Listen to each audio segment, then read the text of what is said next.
ভয়াবহ আগুনে পুড়ে ভস্মীভূত হয়ে গেল মোট 11টি দোকান। গতকাল রাতে ঘটনাটি ঘটে বাঁকুড়ার খাতড়ার পাম্প মোড় এলাকায়।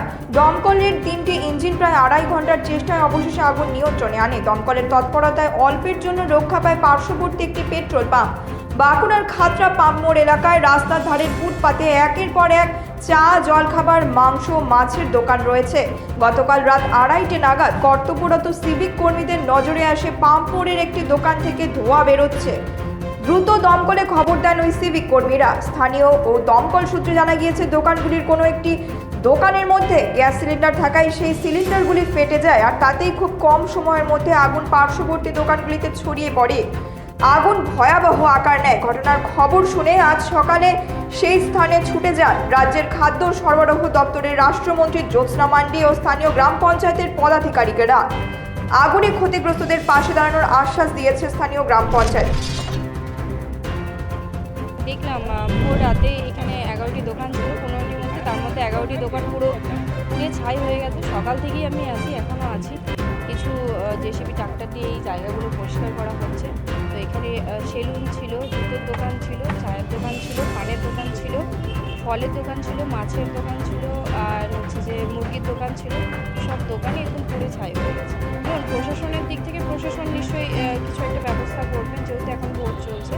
তো সেখানেই হচ্ছে যে আমার তরফ থেকে, আমি যেহেতু এটা আমার এরিয়া, আমার জায়গা, এবং আমি এই বিধানসভার বিধায়ক আছি, এমএলএ আছি, তো আমার তরফ থেকে এই ব্যবসায়ী মানুষদের যতটুকু সহযোগিতা করা, যেভাবে পাশে দাঁড়ানোর দরকার আছে, আমি ঠিক সেভাবেই তাদের পাশে দাঁড়াবো এবং থাকবো। হ্যাঁ, এ বিষয়ে কিছু ভাবছি বলতে, ওনাদের সকলের সাথে কথা বলেছি। দেখুন, স্বাভাবিকভাবে ওদের সকলের এখন মনটা খারাপ আছে, তো কিছুটা স্টেবল হোক ওনারা নিজেরাই। তারপর আমি বলেছি, আপনারা আসুন, আমার সাথে কথা বলুন, কি করলে আপনাদের আরও বেশি সুবিধা হবে এবং আপনারা সব সুযোগ সুবিধাগুলো পাবেন, সাথে আপনাদের ব্যবসাটাও চালাতে পারবেন। তো ওদের সাথে কথা হয়েছে আমার সকলের সাথে, তো ওনারা পরে দেখা করবেন আমার সাথে। এখন তো ওই মাঝরাতে তো কেউ কিছু বুঝতে পারেনি কী করে হয়েছে, তো পরপর তো একসাথেই জ্বলেছে। এবার কোন দোকানটা আগে জ্বলেছে, কোনটা পরে জ্বলেছে, এটা কেউই বুঝতে পারছে না। কালকে আমরা 2:45 নাগাদ আমরা খবর পাই যে পাম্প মোড়ে খুব আগুন জ্বলছে দোকানগুলোতে। তো তৎক্ষণাৎ আমাদের 2 মিনিটের মধ্যে গাড়ি পৌঁছে যায়, 2টো গাড়ি নিয়ে যাওয়া হয়েছিল। দেখলাম যে প্রায় 13টার মতো দোকান একেবারে দাও দাও করে জ্বলছে, এবং আমাদের সঙ্গে সঙ্গে কাজ করার শুরুতেই দেখলাম একটা সিলিন্ডার বাদ করো, ছোটো টুলুর সিলিন্ডার যেটা দিয়ে। তো অবস্থা তো আর পাশে যেহেতু পেট্রোল পাম্প ছিল, তো সঙ্গে আমি আর একবার বাঁকুড়া থেকেও একটা গাড়ি কল করলাম।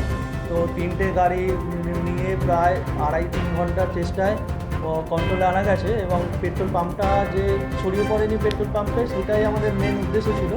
তো 3টে তো পুরো ধূলিসাৎ হয়ে গেছে দোকানগুলো, তো মানে ঘুমটি দোকান, তো ওগুলো তো আর যতটা সম্ভব আমাদের এটাকে বাঁচানোর চেষ্টা করা হচ্ছিল। তো প্রায় 2.5 থেকে 3 ঘন্টা মানে অক্লান্ত পরিশ্রমে এটাকে নেবানো গেছে। এখানে আগুন লেগেছিলো মোটামুটি রাতের থেকে আগুন লেগেছিলো, আমি ঠিক করতে পারছি না। মোটামুটি রাত 2:50 আমাকে ফোন করছিল, এসে দেখছি তখন পুড়ে যাচ্ছে, না তখন প্রায় পুড়ে গেছে। এখানে ফলের দোকান ছিল, আমার যেমন চিকেনের দোকান, এই সেলুন ছিল, পান দোকান ছিল। মোটামুটি 14-15টা হবে, মোটামুটি বেশি হবে। ঘটনাটা হচ্ছে কালকে রাত্রে 11:30 পর্যন্ত, 11:30 আমি দোকান বন্ধ করে ঘরে যাই। তখনও পর্যন্ত কিচ্ছু ছিল না, একদম পরিষ্কার। অন্যদিন যেরকমভাবে বাড়ি যায় সেরকমই সবাই বন্ধ করে দোকানে গেছে, আর প্রত্যেকদিন দোকানে মাল থাকে, সমস্ত কিছু মাল থাকে।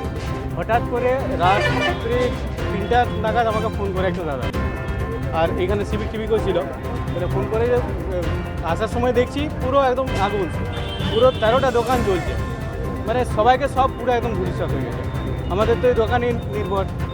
ঠিক আছে, দেখা যাক যদি প্রশাসন থেকে কিছু হেল্প করে বা অন্য কোনো সংস্থা থেকে কোনো কিছু পাওয়া যায়। এই কোলাহলে কিছু আর্জি রাখা যাক। তাহলে স্বপ্ন নিয়ে কথা বলা যাক। ভাই, আমার তো একটাই স্বপ্ন আছে, ঘর তবে আমারও হবে। মাত্র 10 লাখ টাকায় বসবে আপনার সংসার। এসপিএম উপহার। এসপিএম উপহার, পৃথিবীর ওপর নিজের জগৎ। Bureau report, news metro.